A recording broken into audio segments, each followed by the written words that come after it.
बुंदेलखंड का सूखा होगा खत्म, इजराइल मिटाएगा बुंदेलखंड की प्यास। दोस्तों, बुंदेलखंड का जब जब जिक्र होता है तब तब सूखे और बंजर जमीनों की तस्वीरें सामने घूमने लगती हैं। लेकिन अब जल्द ही बुंदेलखंड की बरसों पुरानी प्यास बुझने जा रही है और इसके लिए पीएम मोदी की रणनीति काम आई है, जिसके जरिए पीएम ने कई देशों से संबंधों को नया आयाम दिया था। इजराइल के साथ जो नए संबंधों की नींव पीएम मोदी ने 2017 में रखी थी, उसी संबंधों के तहत इजराइल अब भारत के इस सूखाग्रस्त इलाके की प्यास बुझाने जा रहा है। इसके लिए इजराइल अपनी मॉडर्न सैनिटाइजेशन सिस्टम को भारत से साझा कर रहा है, जिससे बुंदेलखंड को पानी उपलब्ध कराया जा सके। इजराइल ने साल 2020 में यूपी के साथ एक बड़ा समझौता किया। इस समझौते के बाद बुंदेलखंड के लोगों को पानी की कमी नहीं होगी। इस एग्रीमेंट को India Israel Bundelkhand water project नाम दिया गया।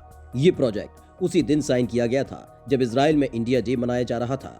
इस परियोजना को लागू करने के लिए अभी 2 वर्षों का समय तय किया गया है, लेकिन क्षेत्र की जरूरतों को देखते हुए इसे बढ़ाया जा सकता है।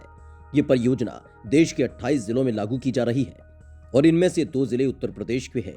इस प्रोजेक्ट के 3 चरण हैं, जिनके जरिए मदद मिलेगी।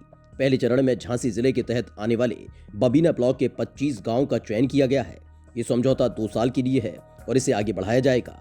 इस प्रोजेक्ट का मकसद बुंदेलखंड के उन क्षेत्रों में पानी के संकट को दूर करना है जो सूखे से बुरी तरह से प्रभावित हुए हैं। इस प्रोजेक्ट की मदद से किसानों को अत्याधुनिक टेक्नोलॉजी से रूबरू कराया जाएगा, जो पानी की बचत में सहायक होंगी। यूपी सरकार के मुताबिक झांसी में पाहुज बांध को ड्रिप इरिगेशन के लिए तैयार किया जाएगा। इसमें इजराइल के विशेषज्ञों की मदद लेटेस्ट टेक्नोलॉजी के लिए ली जाएगी। India Israel Bundelkhand water project की डील प्रधानमंत्री नरेंद्र मोदी के साल 2017 के इजराइल दौरे का ही हिस्सा है। इस दौरे पर इजराइल की तरफ से पानी संरक्षण के क्षेत्र में मदद का भरोसा दिया गया था। जब प्रधानमंत्री मोदी इजराइल गए थे तो 2 बड़े समझौतों पर साइन हुए थे।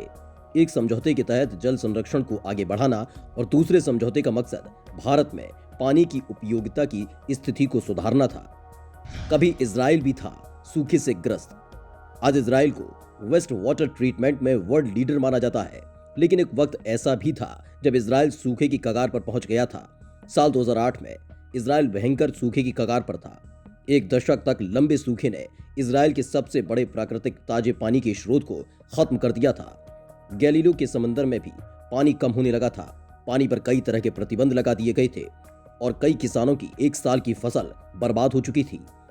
दरअसल साल 2007 में इजराइल में लो फ्लो टॉयलेट्स और शॉवर हेड्स लगाए गए। साथ ही एक नेशनल वाटर अथॉरिटी को लाया गया।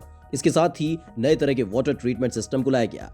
इन सिस्टम की वजह से 86% तक वो पानी जमीन के नीचे चला जाता था, जिसे सिंचाई के लिए इस्तेमाल किया जाता था। इजराइल दुनिया का अकेला देश है जो इतने बड़े स्तर पर सिंचाई के पानी का प्रयोग करता है। वहीं स्पेन करीब 19% ऐसे पानी को रिसाइकिल करता है। साल 2010 में इस प्लांट की मदद से इजराइल ने 400 million cubic meter waste water को ट्रीटमेंट करके फिर से इस्तेमाल किया था। इसमें से 40% पानी का प्रयोग कृषि के लिए किया गया था। साल 2012 में Dan region waste water treatment plant को यूनाइटेड नेशन की तरफ से ग्लोबल मॉडल करार दिया गया था। इस प्लांट को स्थानीय तौर पर शावदान के तौर पर जानते हैं। शावदान को प्राकृतिक तौर पर मिली फिल्ट्रेशन की क्वालिटीज का इस्तेमाल करने का श्रेय दिया जाता है। आज इजराइल को वेस्ट वाटर ट्रीटमेंट में वर्ल्ड लीडर माना जाता है। इजराइल के पास मॉडर्न सैनिटाइजेशन सिस्टम है, जिसमें 120 वेस्ट वाटर ट्रीटमेंट प्लांट्स शामिल हैं। इजराइल के 3 सबसे बड़े वाटर ट्रीटमेंट प्लांट्स हैं, जहां पर हजारों क्यूबिक मीटर पानी को ट्रीट किया जाता है। प्लांट्स में लगे बड़े बड़े रिएक्टर्स की मदद से पानी को रिसाइकिल किया जा रहा है। सिंचाई के लिए इस्तेमाल होने वाला सिर्फ 5% पानी ही समंदर में जाता है।